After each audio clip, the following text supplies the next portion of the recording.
Plan பண்ணி வச்சிருக்கேன். ஏன் தெரியுமா? யாருக்கு தெரியும்? நீங்க ஒரே ஆளு கொடுக்கு ஒரு ஓடிப்ப நீ பார்த்த. வணக்கம் மக்களே. எல்லாரும் உழைச்சி பிழைக்கணும்னு தான் நம்ம நினைப்போம். உழைச்சி வீடை கட்டுவோம், உழைச்சி பல காரியங்களை கட்டுவோம்.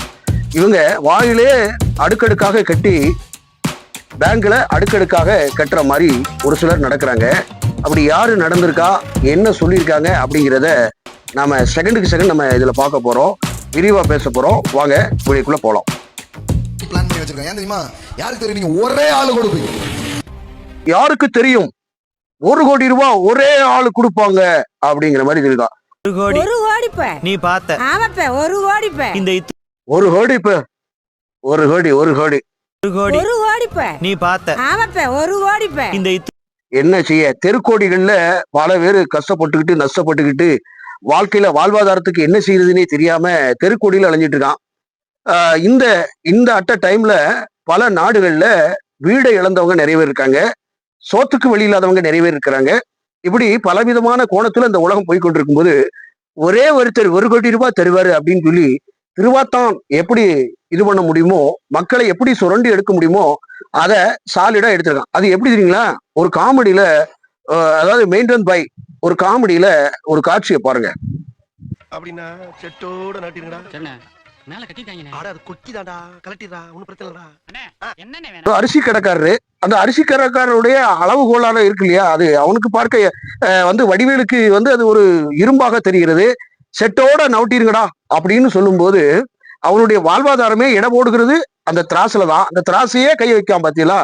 அதே ஃபார்மெட்டு தான், அதே பேட்டர்ன்ல தான் ஒருவருடைய வாழ்வாதாரத்தை, அவங்கள்ட்ட இருக்கக்கூடிய கட்டுகளை இவன் கட்டுக்கட்டாக வீட்டுக்குள்ள இது பண்றதுக்கும், பகுமானம் பகட்டு, இப்படி பலவித காரியங்களுக்கும், பல கார்களை வாங்குறதுக்கும் என்னமோ இவன் உலகத்துல, அதாவது எப்படின்னு கேட்டீங்க, இட்லி கடையில எவ்வளவு பத்து போய் எதுவே இந்த பாலசேகரன் என்பவன் பாம்பாயில இட்லி கடை வித்துட்டு அப்படியே இருந்திருக்கான். 10 நாளில் மக்களை ஏமாத்துவது எப்படி, 10 நாளில் பணக்காரன் ஆவது எப்படின்னு ஒரு புத்தகத்தை வாங்கியிருப்பான்னு நினைக்கிறேன். புத்தகத்தை வாங்கிட்டு உழைக்காம பிழைக்கிறது எப்படின்னு கேட்டீங்கன்னா, இப்படி கவன கடந்து போகிறதான பிரியமானவர்களே, ஆண்டவர் இப்பொழுதே உங்களுக்கு ஒரு நன்மை தருவார் அப்படின்னு சொன்னா இந்த வாயாலேயே பிழைக்கிறது அப்படிங்கிறது இருக்கு பத்திலா. உழைச்சு பிழைக்கலாம்னு கண்டிருக்கு, வாயிலே பிழைக்கிறதுங்கிறது இதுதான். புரியுதுங்களா? ஏசுங்கிற செங்கலை அப்படி போட்டு விக்கிற வியாபாரத்தை பாக்குறாங்க. அப்படிதான். புரியுதுங்களா? இயேசு என்ன பண்ணாரு? எல்லாத்துக்கும் நீங்க என்னுடைய சாயலை கொண்டு போங்க, என்னுடைய சுவாபத்தை கொண்டு போங்க, என்னுடைய அன்பை கொண்டு போங்க, என்னுடைய சமாதானத்தை கொண்டு போங்க, சமாதானம் பண்ணுகிறவர்கள் பாக்கியவான்கள். இப்படி அவருடைய டீம்ஸ் அண்ட் கண்டிஷன், அவருடைய கேரக்டர் என்ன, அவருடைய பண்பு, சுய நலங்கள், தேவனுடைய ராஜ்யம் என்ன, இதை வாழ்வியலா காட்டு அப்படின்னு சொன்னா இவன் வேற மாதிரி காட்டுறான். பாத்தீங்களா? சரி, அடுத்த செகண்ட் என்ன சொல்றான்னு கேட்போம். யூபியில இருந்து இங்க ஃபுல்லா வேலை பார்க்கறான், மேனேஜரு வேலை. ஏன் நம்ம ஆட்கள் கவரவும்னு இருந்து ஊபியில இருந்து மேனேஜரு, லேபரு எல்லாம் வேலை பார்க்குறாங்களாம். ஆனா நம்மூர் ஆட்கள் வேலையே பார்க்கறது இல்ல. கௌரவம்னு சொல்லி மேல என்ன சொல்லலான்னு கேளுங்க. வடிவேலு இந்த சாக்கடையில் விழுந்து கிடப்பான் பாருங்க. கௌரவம்னு என் கௌரவத்தையே நாராய்ச்சிடான்ற மாதிரி வடிவேல் கதையை விடுறாரு. ஆடாடே, இந்த கௌரவம்னு நீ சொல்ற பத்தியா, பிறரை சொல்ற பத்தியா? இந்த பிறரை இருக்கும் பொழுது நீ ஏன் பண்ண முட்டா இப்படி பம்மாத்து காட்டிக்கிட்டு, அதாவது விலை கூடுன கோட்டு சட்டையும் போட்டுக்கிட்டு, பகுமானமா பேசியல் பண்ணிக்கிட்டு, நைட் ஆனா தியேட்டருக்கு போய் படம் பார்த்துக்கிட்டு, பீர் அடிச்சுக்கிட்டு, பலவிதமான காரியங்களை வச்சுக்கிட்டு, அடுத்தவனுடைய பொருளையும் அடுத்தவங்களுடைய காரியங்களையும் அப்படியே இது பண்ணி வச்சு இப்படி சரியா நீ செஞ்சானே? அதான் தேவாலயம் ராக் ஜீசஸ் ராயல்ஸ். அந்த ராக் ஜீசஸ் ராயல்ஸ்ங்கிறதுல யாரு முதலாளி? The owner of lord of lord, king of king Jesus Christ. நீ வேலைக்கார, அப்ப நீனும் என்ன பண்ணிருக்கணும்? வேகாத செய்யாம நேர நீனும் போய் செங்க யூபிக்கார எப்படி இருக்கானோ செங்க கொடுத்துட வேண்டியானே, அதுக்கு ஒரு கூலி பெற வேண்டியதானே. எங்கிருந்தோ வரானா, நீ இருக்கிய எதுக்கு இருக்க? உங்க விசுவாசிகள் எதுக்கு இருக்காங்க? எல்லாரும் சேர்ந்து கட்டுங்க. கட்டிடம் கட்டிடும் சிற்பிகளும் கட்டிடுவோம் கிறிஸ்துவுக்காய். கட்டு போய் தாவீது அப்படித்தானே இருந்தாரு. அதாவது பெரிய எருசலேம் தேவாலயம் எல்லாரும் சேர்ந்து கட்டினாங்க. அதுக்கு ஆலயம், அது தேவாலயம். நீ கட்டுறது தேவையில்லாத ஆலயம். புரியுதா? நீ தேவையில்லாத ஒரு நபரும், தேவனுக்கு ஆகாத நபரும் தேவையில்லாத ஆலயத்தை கட்டி rock Jesus is the only Jesus, rock Jesus Royals. என்ன ராயல்ஸ்? அவர் மிகப்பெரிய ஐஸ்வர்யவானாக இருந்தும் நம்ம ஏழை குளம் உண்டு நமக்காக தரித்திரரானார் இருக்கு. அப்படிப்பட்ட ஆண்டவரே, அண்ட சராசரங்களை உண்டாக்கினவர், தம்முடைய வார்த்தையினால உண்டாக்கினவரே என்ன பண்ணிட்டாரு? சாலிட கீழே வந்து என்னன்னு கேட்டீங்கன்னா, உங்களில் ஒருவன் நான் வந்து நீ என்ன ஃப்ரெண்டுன்னு சொல்லிக்கப்பா, சாலிடா நீ என்ன சகோதரன்னு சொல்லிக்க. ஓகே, நாம அப்படித்தான் டீல் பண்ணி போறோம். கடவுளுக்கும் நமக்குமான உறவுங்கிறது நண்பா சிநேகிதனே. எப்படி வேற வேற கடவுள் அப்படி கிடையாது.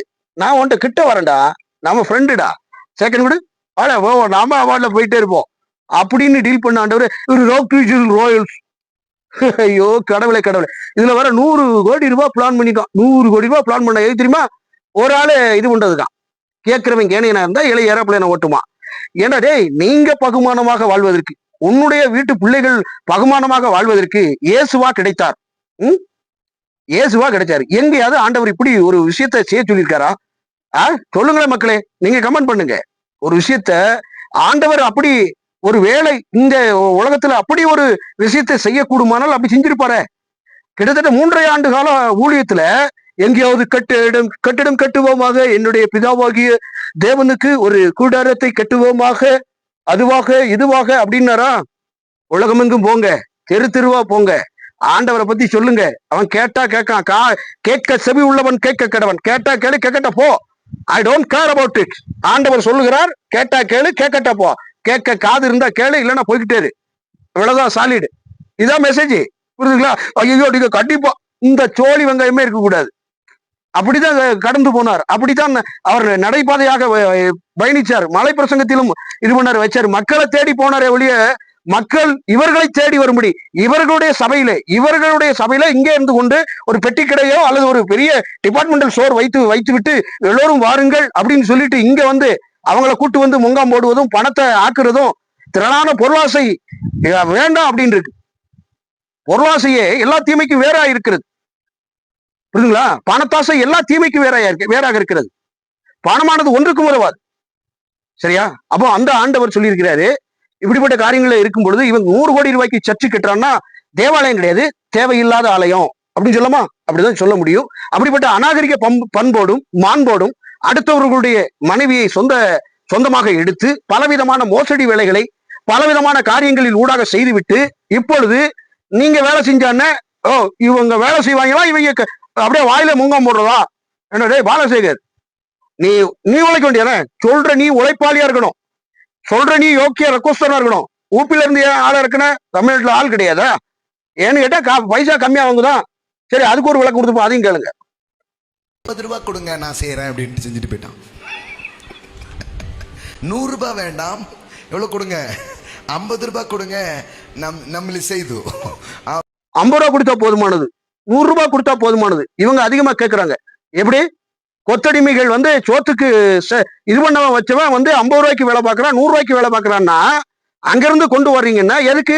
உங்களுடைய லாபத்துக்கு, உங்களுடைய சுய லாபத்துக்காக தமிழ்நாட இது பண்ணி விட்டீங்க. தமிழ்நாட்டுடைய ஒரு ஒர்க்கர்ஸையே இது பண்ணிட்டீங்க, வச்சுட்டீங்க. 50 ரூபாய்க்கு வேலை பார்த்தானா கூட்டு வச்சுக்கிடுவேன், ரைட், ஓகே. எவ்வளவு பெரிய மோசமான செயல் பார்த்தீங்களா? இவர்கள் எல்லாம் என்னன்னு கேட்டீங்கன்னா பணத்துக்கு விலை போன பணத்தை என்னன்னு சொன்னா இயேசு கிறிஸ்துவ வேற மாதிரி வித்துக்கிட்டு இருக்காங்க. யூதாஸ் காரியத்தை விட கேவலவாதிகள் இவைய. புரியுதுங்களா? யூதாஸ் காரியத்தாவது 30 வெள்ளி காசுக்கு, அற்ப பணமான 30 வெள்ளி காசுக்காக காட்டி கொடுத்தாலும் அந்த நிமிடமே என்ன ஆயிட்டு அப்படின்னு கேட்டீங்கன்னா அவனுக்கே ரொம்ப பரவாச்சு போய் குற்றமற்றவரை நான் சொல்லிட்டேனேன்னு சொல்லி மனம் வருந்தி ஆண்டுகிட்டு செத்துட்டான். அவனுடைய மானசம் எப்படி இருக்கு பாருங்க. அதாவது ஒரு உத்தமராம் இயேசு கிறிஸ்து, அவர் நல்லவர், அவரை போய் நான் காட்டி கொடுத்துட்டேன்னு சொல்லி இந்த பணம் ரத்தத்தினால ஆன பணம், இந்த பணத்தை நான் சாப்பிட முடியாது அப்படின்னு சொல்லி தேவாலயத்துல தூக்கி வீசி எறிந்தான் அப்படின்னு இருக்கு. எப்படி? ரத்த பணம் வேண்டாம், அந்த பணமே நான் சாப்பிடக்கூடாது, நான் இருப்பதை விட சாவது சிறப்பு அப்படின்னு சொல்லி அவனா முடிவு எடுத்து செத்து போனான், நாண்டு கொண்டு செத்தான் இருக்கு. புரியுதுங்களா? டிசைன் எப்படி பார்த்தீங்களா? அப்ப உணர்வு உள்ளவனுக்கு என்ன ஆகும்? ஆண்டவரை விற்று போடுகிற, ஆண்டவரை பேரை சொல்லி ஏமாற்றப்படுகிற எந்த நபராக இருந்தாலும் சரி, அவர்கள் குற்றப்பட வேண்டும். அவர்கள் வேத வசனத்தை வாசிக்காதவர்கள், இயேசுவை நேசிக்காதவர்கள் அவர்கள். புரியுதுங்களா இல்லையா? அதாவது கள்ள தீர்க்கதரிசிகளும் ஜனங்களுக்குள்ளே இருந்தார்கள், அப்படியே உங்களுக்குள்ளும் கள்ள போதகர்கள் இருப்பார்கள். தாங்கள் சாதிக்கிறது இன்னதென்றும் நியாயப்பிரமாணத்தினுடைய போதனைக்கு உட்பட்டவர்களாக இருப்பார்கள் அப்படின்னு. தங்களுடைய சுய இச்சைக்கு ஏதுவான போதனையும் தங்களுக்கு ஏற்ற பிரகாரமாக இருக்கும்படியாக ஏழைகளுக்கும் விதவை பெண்களிலும் எந்த நேரத்திலும் கற்று அறியாத பெண் பிள்ளைகளோடு இவர்கள் போய் தங்களுக்கு வசமாக்கிக் கொள்ளுகிறார்கள். பரிசேயர்களிலும் இவர்கள் படு கேவலவாதிகள் என்றே சொல்ல முடியும். அடுத்த பதிவில் வணக்கம்.